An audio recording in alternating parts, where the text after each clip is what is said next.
Samir and Samira spent 2 months with the two widows and their neighbors. During that time, they hardly went out of the house. There was nothing on the streets or the local market of interest to them. The streets were always full of garbage, crowded with men and domestic animals. There were hundreds of stray dogs with no apparent owners in sight, many of which were stricken with rabies. There were absolutely no establishments for entertainment. No movie theaters, no nightclubs, no rivers, no public parks, and no safe and healthy restaurants.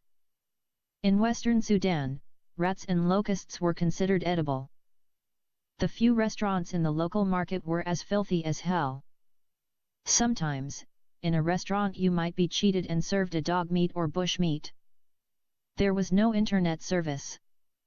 Living in Saudi Arabia is much better than living in western Sudan.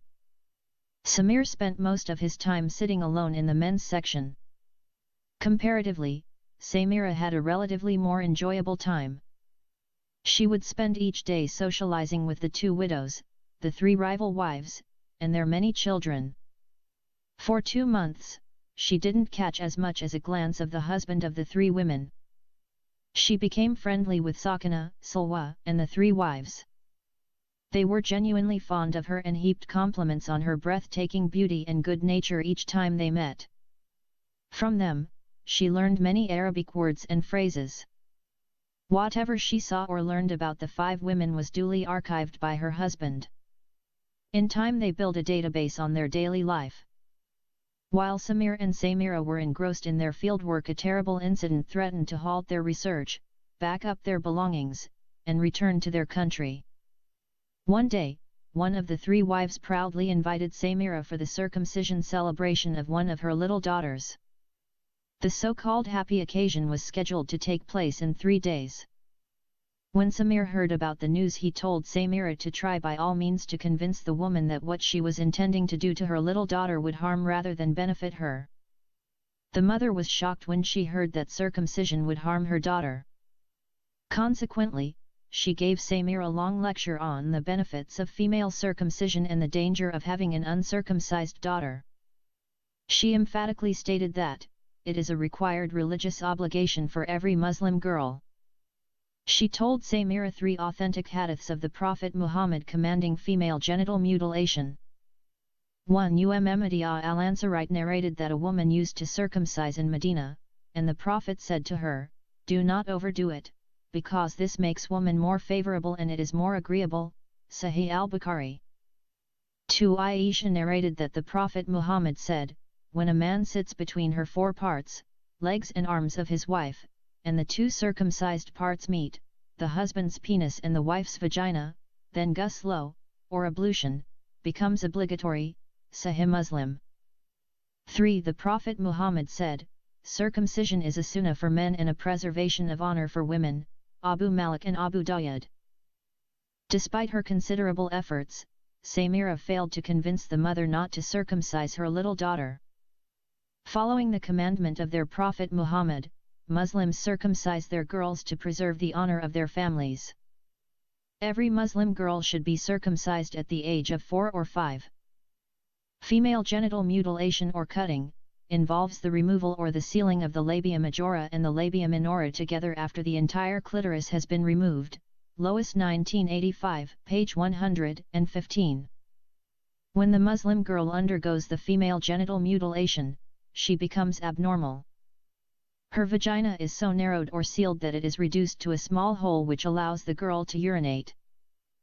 Usually, the woman performing the circumcision will use a small thin reed to measure the hole that is supposed to be left open after the procedure is done. The small hole will not allow a finger to penetrate the vagina. Accordingly, when the girl reaches adolescence, she is bound to have serious problems with the menstrual blood. Due to the small opening, some of the blood remains, causing infection.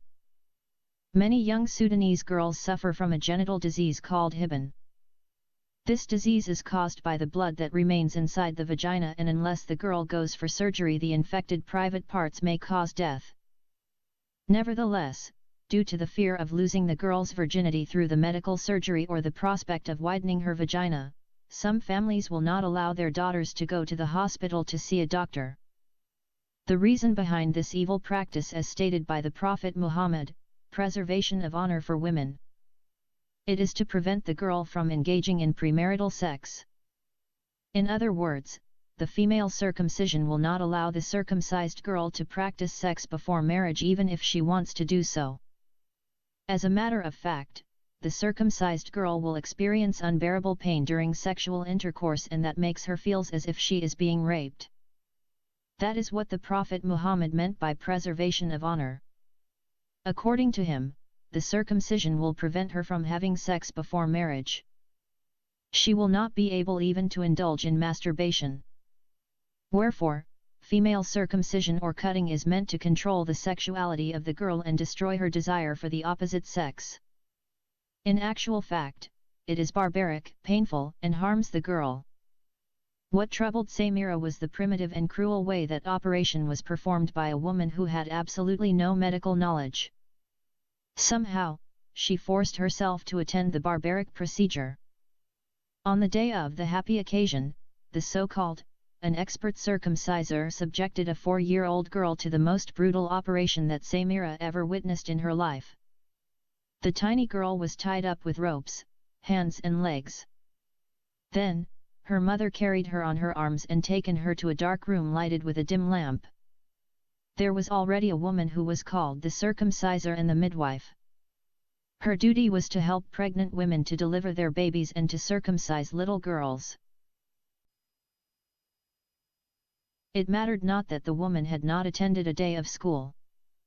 She inherited her profession from her mother, who in turn acquired the status from her mother. The little girl was oblivious. When she saw the midwife, she thought they were going to squeeze a baby out of her stomach. Her mother removed the ropes from her legs and forced her to lie on her back. The little girl began to scream and kick out. Her fear was intensified when she saw the midwife holding a razor on her right hand. Her mother closed her mouth with her hands. The child was so terrified, convinced the woman was going to slice her up with the razor, and all the people she had come to trust, holding her down. Though she was so little and tiny, she put so much resistance that her mother had to call for help. Samira had declined the mother's request for help. The neighbors, Sakina and Salwa, were called in for assistance.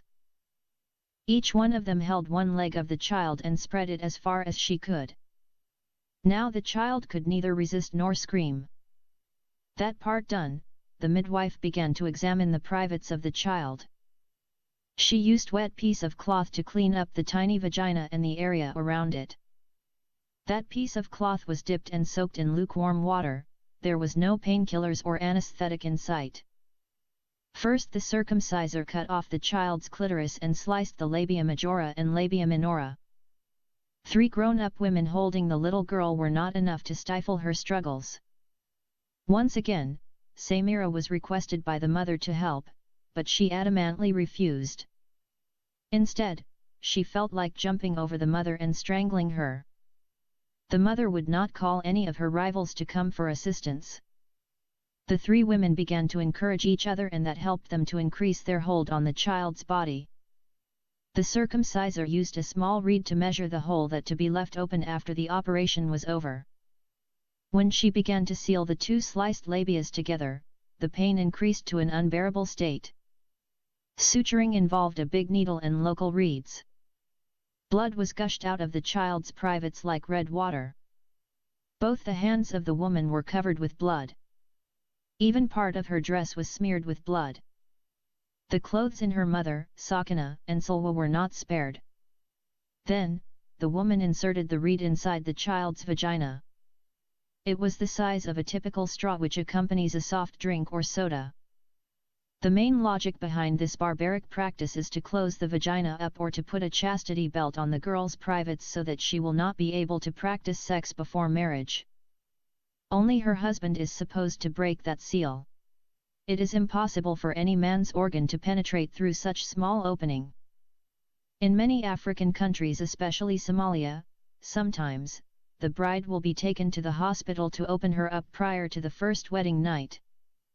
Many bridegrooms will not agree for such operation and hence rape their brides no matter how much effort that might entail. Some of them will use a knife or scissors to widen his bride's vagina. In consequence, many a wedding night end in a hospital. Samira could not control her nerves any longer, lost her consciousness and collapsed on the floor, before the circumciser finished placing the stitches on the child's vagina. Ever since, she always shuddered and emotional recollecting the experience. That poor child, thankfully, had also fainted before the stitching of her 2 labias was completed. Before completely sealing the 2 labias, the circumciser filled the vagina with Mimosa nilotica powder, from Acacia nilotica tree. This powder causes so much burning sensation and pain as if filling someone's eyes with hot chili powder or pouring acid on somebody's face.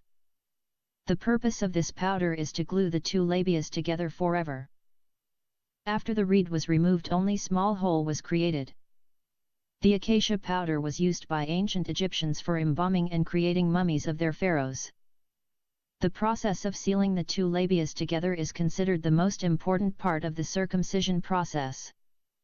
The circumciser used a needle and a strong filament, known as a sib in Arabic, in the place of sutures.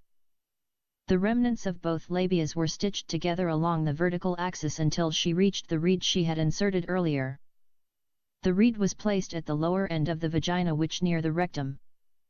Consequently, the vagina's opening was completely closed up from one end to another end.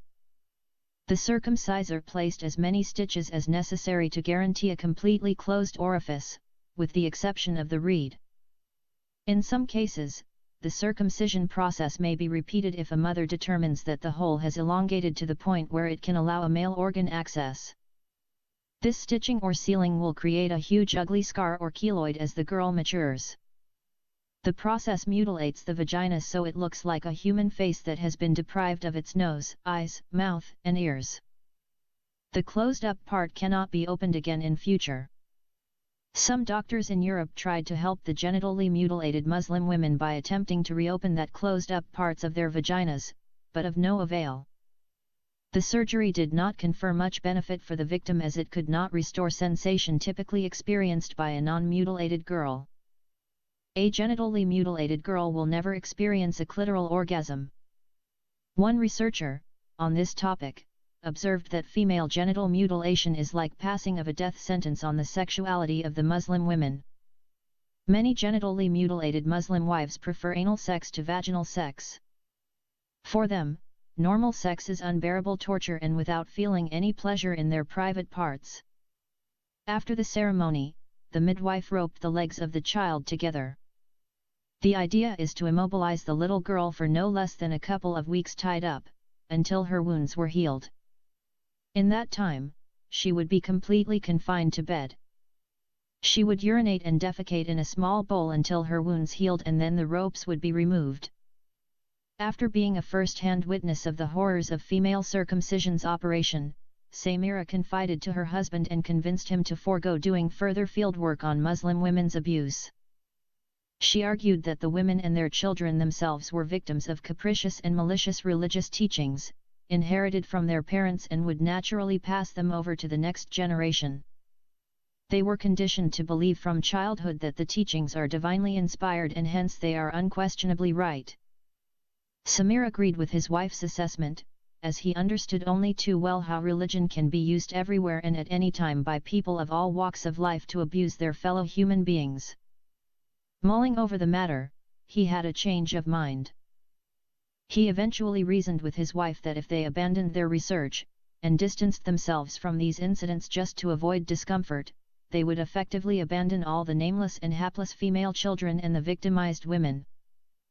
He believed that it was their duty and divine calling to witness the evil practices and later on expose them to the entire world. Samir wondered why the typical American feminists never seemed to speak out against these evil practices. He struggled with the possible reasons why Muslim feminists in the West seem to deny and trivialize the practices, claiming it has nothing to do with Islam. It is common to hear that female genital mutilation is simply an African custom with no Islamic basis. As a matter of fact, Western Muslim feminists simply don't pay much attention to the practice of female genital mutilation because they live in Western countries where it is illegal and punishable by the law. Neither they nor their daughters are victims to the practice. Besides, and perhaps more importantly, they don't want to be accused of following a religion that encourages and justifies female genital mutilation. Their silence effectively convinces listeners that the practice is simply un-Quranic. Accordingly, they argue that since female genital mutilation is not mentioned in the Quran, then it has nothing to do with Islam, but it is merely an old African custom that predates Islam. They turn a blind eye to the authentic hadiths that command female genital mutilation and to the texts in the most authentic books of the Sunnah, such as Sahih al-Bukhari and Sahih Muslim. If all Muslim clerics follow their logic and agree with this line of thinking, that bona fide Islamic teachings have to be taken only from the Quran, then they cannot teach their followers how many prayers to perform in a day, how to do them, how to perform ablutions, how to fast during the month of Ramadan, how to perform the Hajj rituals, how to become Muslim, how to say the Islamic creed, Shahada, how to conduct a marriage contract, how many wives Muhammad married, what were their names, etc., etc., etc.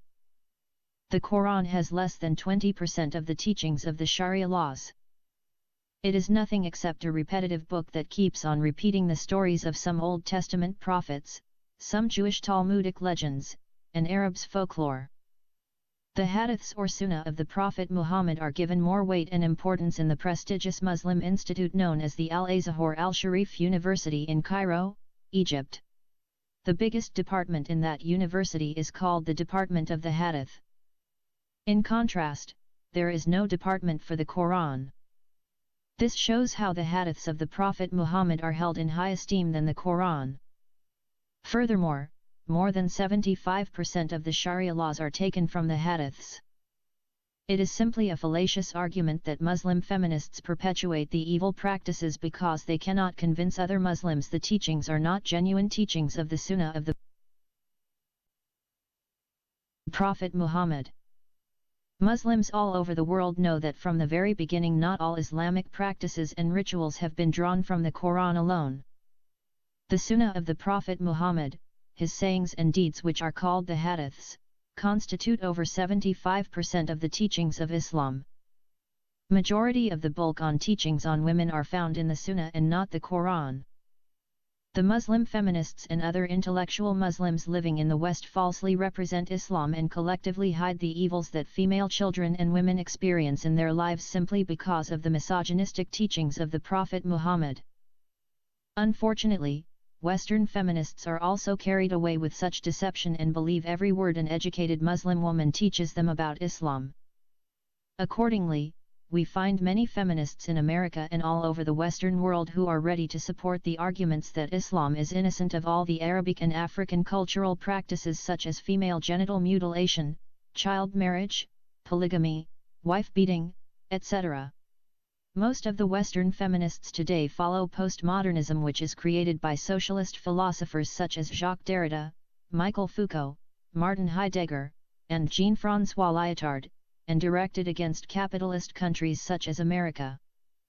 They argue that the Enlightenment thinkers invented reason to create ideologies which enabled the white man, the male, and the Western countries to subjugate and dominate the non-white people, the female, and the non-Western countries. Accordingly, the Western feminists feel their only enemy is the white male who invented reason and began to own them as chattels, wives, and prostitutes. On that basis, they rejected the validity of human reason, knowledge, truth, and progressive culture. For them all cultures are relatively true. There is no culture better than other culture. There is no difference between Western culture, African culture, Hindu culture, and Muslim culture. Whatever people do in their culture is true to them and no one has the right to criticize them. If we follow such logic, then we cannot criticize the Islamic practices of female genital mutilation, child marriage, wife-beating, polygamy, etc.